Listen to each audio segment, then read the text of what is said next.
Les saluda Oscar Plata. Hoy continuamos con la serie Desenmascarando las Tinieblas.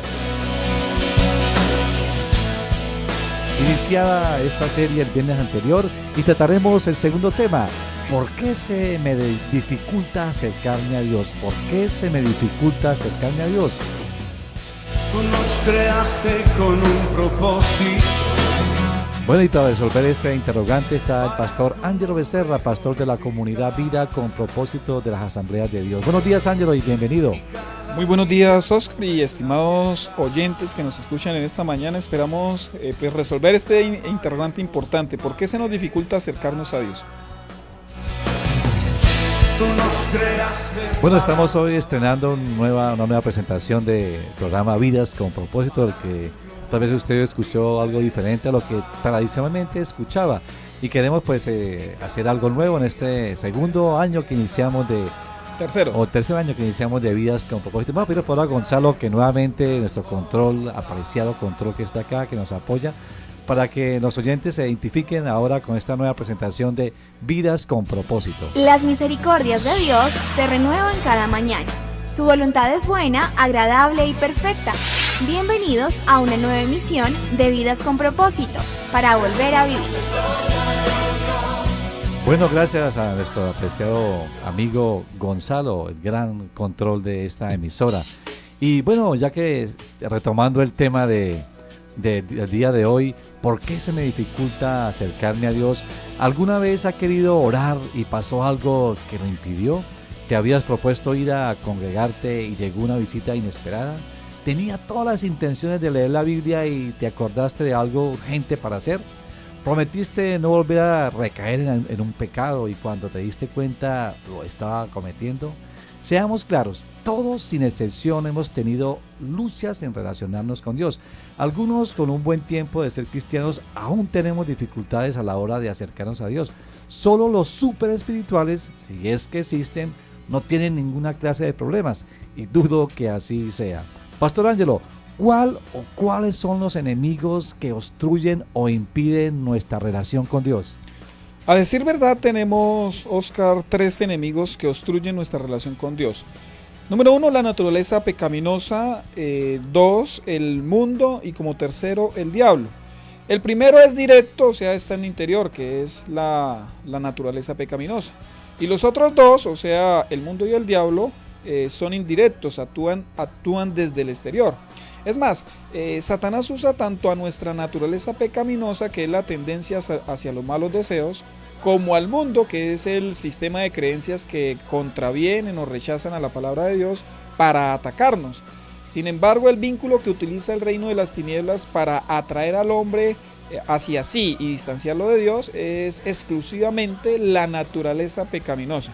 Es por ella que frente a los estímulos externos nosotros reaccionamos. Es decir, el reino de las tinieblas tiene un infiltrado dentro de nosotros mismos, que le ayuda en su tarea de atraernos hacia el mal. Así es, Oscar, por lo cual si vencemos a la naturaleza pecaminosa, pues venceremos al diablo y por ende la dificultad de acercarnos a Dios va a disminuir hasta que llegue el punto que desaparezca. En la temática pasada vimos cómo la maldad se originó en el diablo. En la de hoy veremos que por más maldad que genere el diablo, pues la responsabilidad de nuestros pecados, Oscar, recae sobre nosotros mismos y la victoria radica precisamente en batallar contra nuestra tendencia a hacer lo malo. Hay una lucha campal dentro de nosotros. La Biblia dice en Gálatas 5:17, porque los malos deseos están en contra del espíritu y el espíritu está en contra de los malos deseos.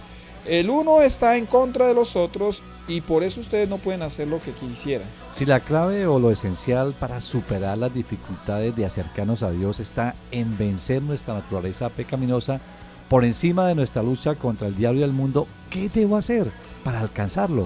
Bueno, quiero que en el programa de hoy desarrollemos 3 principios muy importantes y obviamente no son los únicos, pero quiero resaltar estos 3 que nos permitirán, Oscar, superar esas dificultades para acercarnos a Dios y para crecer en nuestra relación con Él.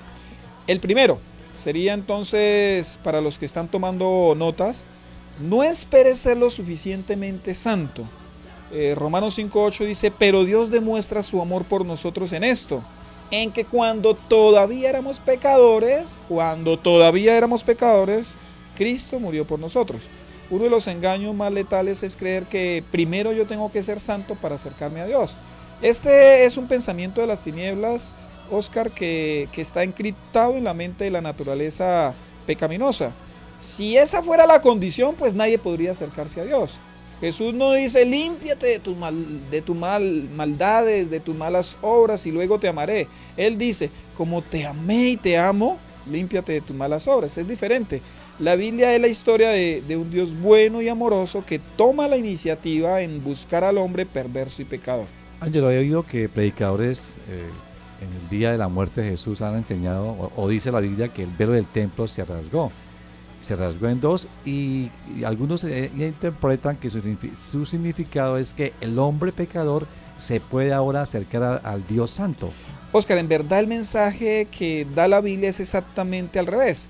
Significa que Dios, al ver esa incapacidad en el hombre de acercarse a Él, entonces el Señor decidió salir del lugar santísimo y buscar al hombre pecador. Un ejemplo bíblico, o mejor, un fundamento bíblico de esta verdad, ¿cuál sería? Bueno, en Edén, la primera reacción del hombre hacia Dios después de haber pecado, ¿cuál fue? Se escondió. Se escondió, ¿cierto? Entonces, desde luego que Dios sabía que el hombre había pecado y aún así Dios decidió buscarlo. Son muchos los hombres que en la actualidad se están escondiendo de Dios. Algunos se esconden los fines de semana con otros hombres alrededor de una mesa llena de cervezas. Otros se esconden en una profesión exitosa, en su trabajo. Quizás algunas mujeres se esconden en una relación amorosa. Otras se esconden superándose y escalando posiciones. Unos se esconden quizás en universidades, otros en canchas. Unos se esconden hasta en templos, ¿cierto? Otros se esconden en burdeles. Y bueno, hay una verdad que de pronto estas personas que yo acabo de mencionar han estado ignorando, y es que Dios los ha estado buscando. Dios sabe quiénes son y qué hacen. Dios sabe muy bien cuáles son sus pecados y por qué se esconden. Él no los ignora, pero tanto los amó Dios, tanto los ama Dios, que de antemano Él proveyó a alguien que pagara por esa culpa. Si usted sigue esperando a ser santo para dejarse encontrar por Dios, pues quizás ese día nunca llegará. Pero algún oyente puede estar pensando, yo busqué a Dios, y aún lo escuchamos en los púlpitos donde se recalca a los feligreses a buscar a Dios. ¿Estamos entonces equivocados? Bueno, digámoslo de la siguiente manera, Oscar. Nadie de los que nos están escuchando, ni aún nosotros mismos, tomamos la iniciativa de buscar a Dios. Fue Dios quien dio el primer paso, a lo cual nosotros sencillamente respondimos. A mí en lo personal pues me buscó Dios en una iglesia. Yo crecí en la iglesia cristiana, pero aún así yo estaba perdido. Hoy usted, apreciado oyente, pues nos está escuchando no porque usted quiera buscar a Dios, sino porque Dios lo ha estado buscando a usted. Alguien quizás le comunicó sobre nuestro programa, alguien le habló. Aún hasta Dios mismo pudo haberle colocado el deseo de escuchar esta emisora. En cualquiera de los casos, Dios tomó la iniciativa. Quizás tenga una vida destruida, una vida sin sentido, una vida de culpa por sus pecados, pero Dios puede hacer nuevas todas las cosas. ¿Qué es lo que pide Dios? ¿Qué es lo que Él exige? Solo dos cosas: arrepentimiento para con Él y fe en nuestro Señor Jesucristo, como lo dice Hechos 20:21. Jesús lo dijo en Juan 15:16. No me escogieron ustedes a mí, sino que yo los escogí a ustedes y los comisioné para que vayan y den fruto. Cerrando este punto, podemos concluir que cualquier iniciativa que uno tenga de buscar a Dios es porque primero Dios ha tomado la iniciativa de buscarnos. Esto quiere decir que no tenemos nada de qué gloriarnos o enorgullecernos. Vivir agradecidos a ti. Inmerecedor soy de tu gracia y tu perdón, de tu perfecto amor. Indigno soy, no existe nada en mí con lo cual pueda yo pagar tu tierna y dulce paz, tu eterna bondad.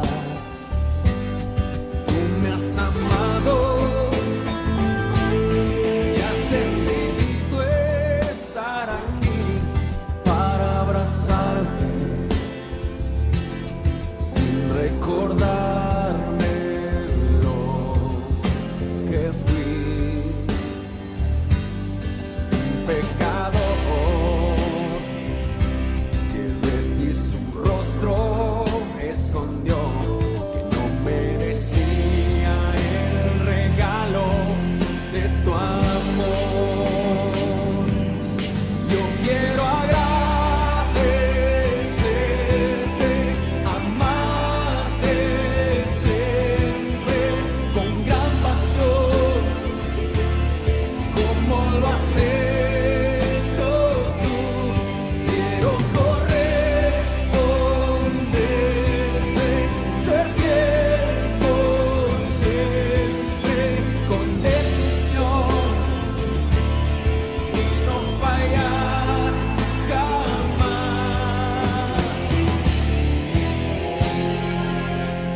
Estamos en Vidas con Propósito en el dial 1020 AM de Radio Primavera.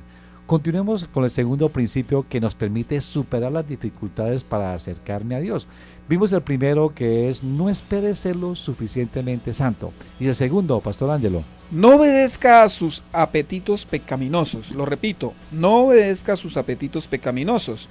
Romanos 6:12 dice: por lo tanto, no permitan ustedes que el pecado reine en su cuerpo mortal, ni obedezcan a sus malos deseos. Una vez nosotros nos arrepentimos y creemos en Jesús, nosotros empezamos entonces la carrera a la santidad. Antes que esto pasara, pues era imposible que nosotros venciéramos el pecado. Es como Popeye y Brutus.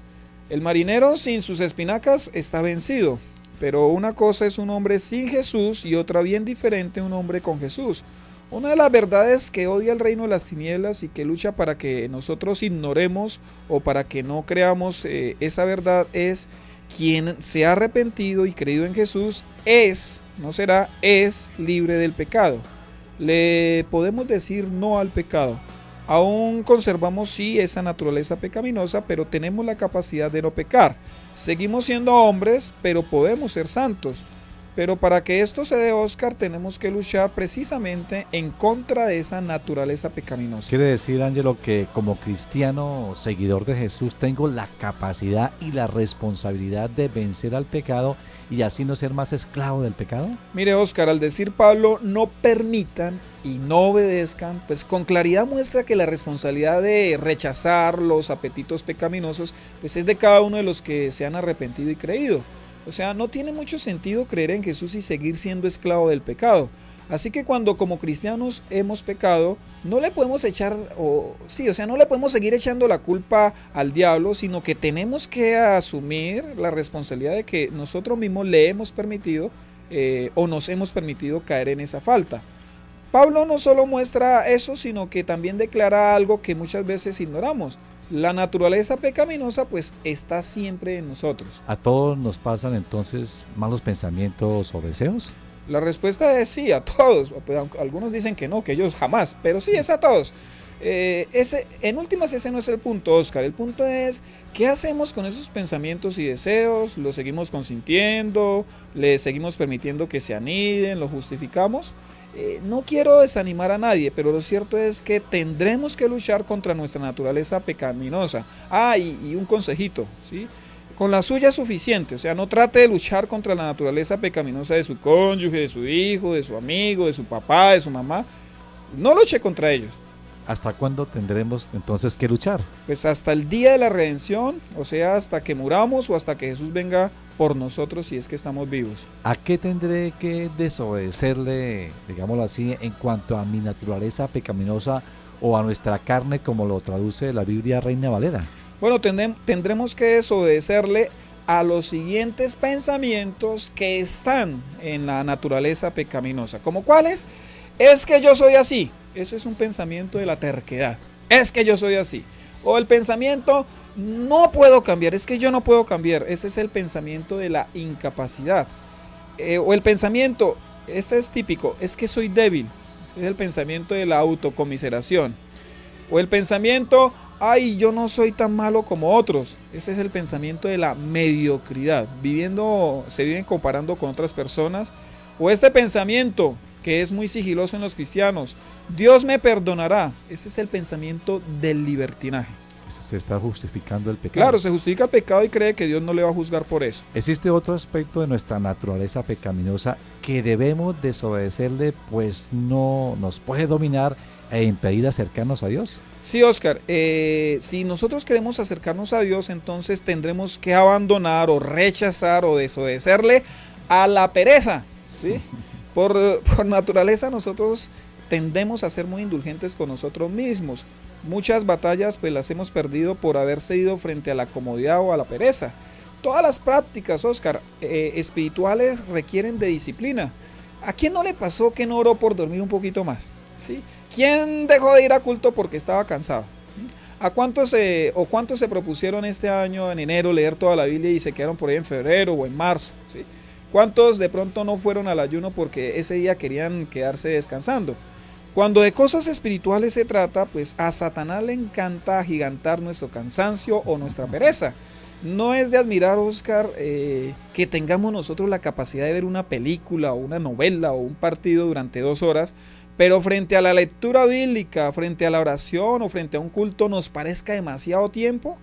En mi vida personal yo tengo que reconocer que he perdido muchas batallas precisamente frente al pecado de la pereza y la comodidad.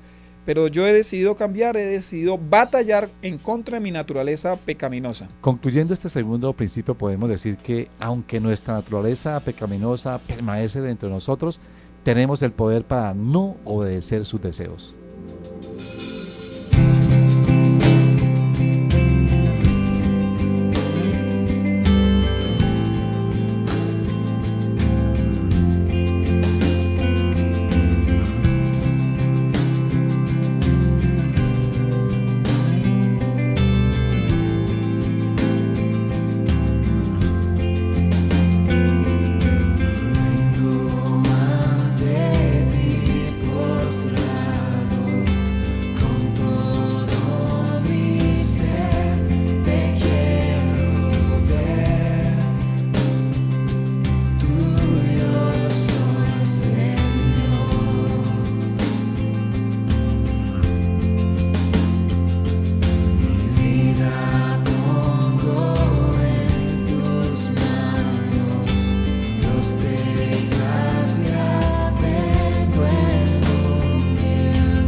Dos principios que me permitirá superar las dificultades para acercarme a Dios. Hemos visto hoy en Vidas con Propósito.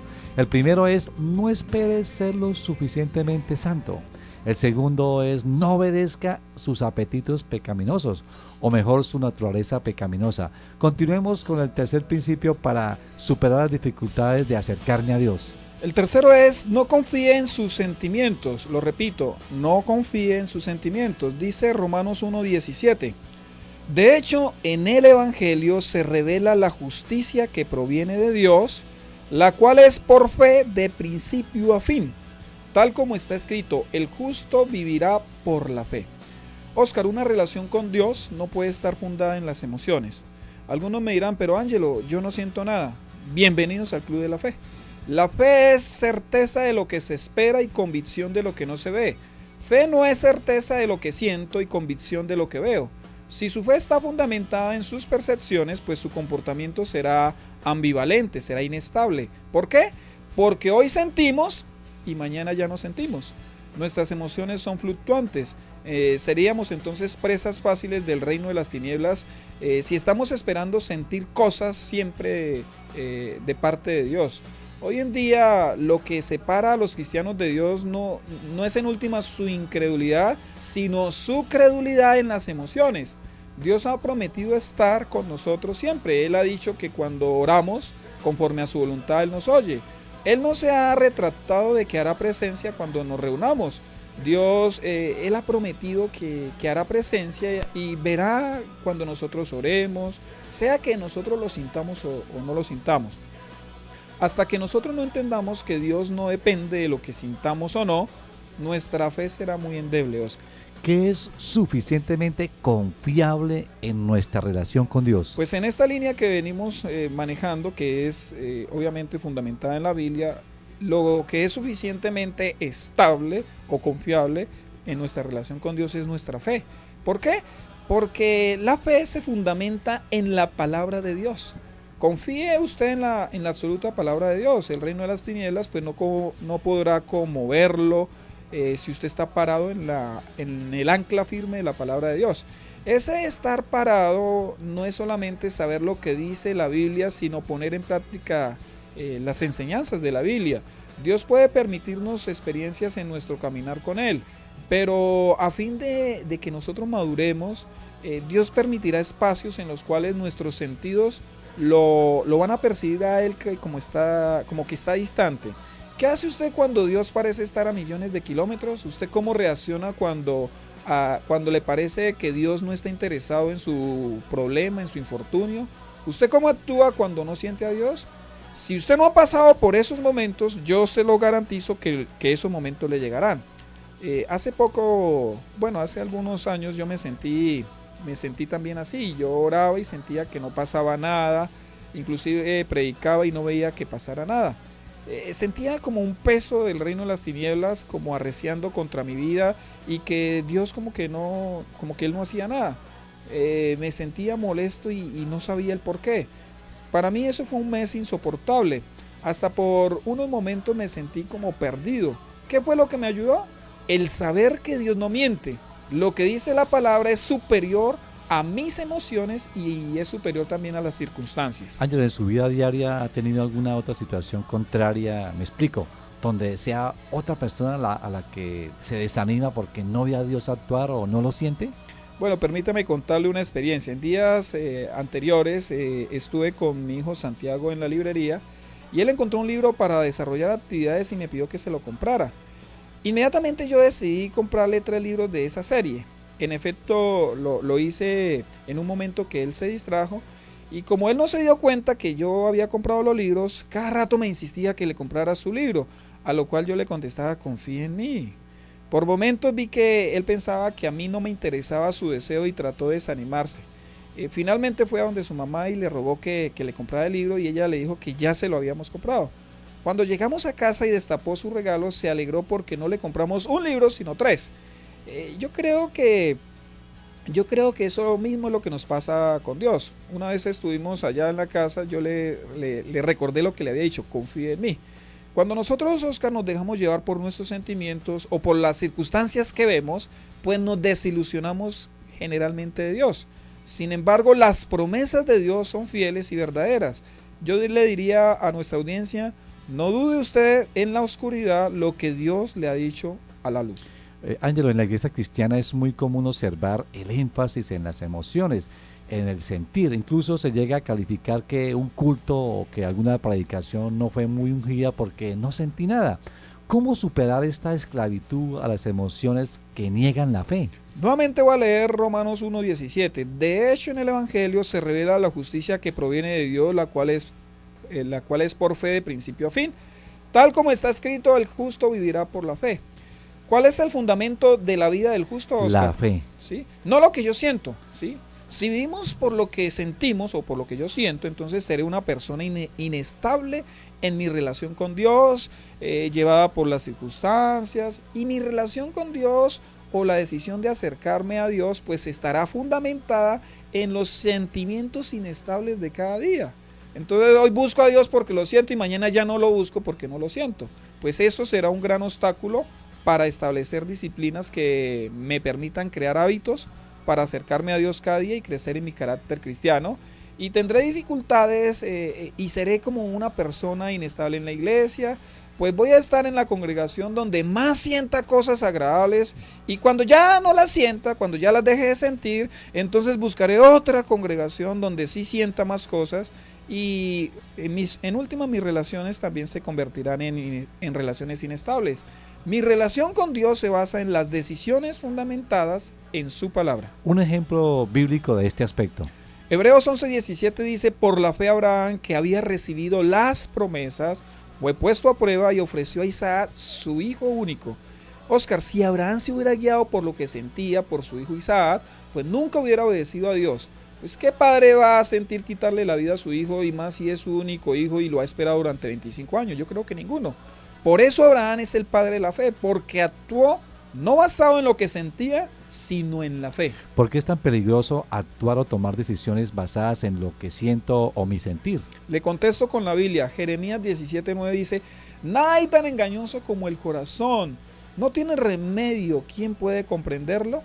Nuestros sentimientos son engañosos y poco confiables. Con esto no quiero decir que no podamos expresar lo que sentimos, pues el mismo Dios nos creó con sentimientos para expresarnos y relacionarnos, y a Dios le gusta que le expresemos lo que nosotros sentimos hacia Él. Pero lo que quiero decir es que en nuestra relación con Dios es la fe la base de nuestra relación con Él. Pues precisamente el texto que acabé de leer en Jeremías dice que el corazón humano no lo conoce ni su propio dueño, que el corazón es engañoso y es hasta perverso. Solo Dios lo conoce y lo puede transformar. Para tu nombre glorificar. Apreciado oyente, si desea comunicarse con nosotros, nos puede llamar al teléfono móvil 316-328-4637. También nos puede escribir cualquier comentario al correo electrónico comunidadvidaconpropósito@gmail.com o en el muro de Vidas con Propósito en Facebook. Recuerden, nos encontramos en el dial 1020 AM o por internet en radioprimavera.com. Así es que nos encontramos el próximo viernes en este nuevo horario de 7 a 7:30 de la mañana. Gracias por escucharnos, les deseamos que pasen un día muy feliz.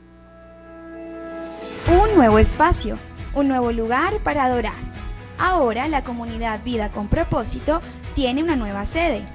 Si vives en Piedecuesta y no tienes dónde congregarte, te invitamos todos los domingos de 8 a 9:30 de la mañana a nuestra reunión familiar. Acompáñanos en la carrera séptima número 1041 en el restaurante El Canario. Este será un lugar para volver a vivir.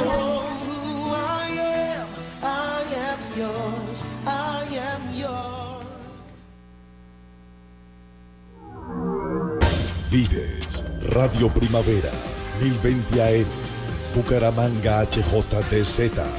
Radio Primavera, primera estación cristiana en el departamento. Radio Primavera.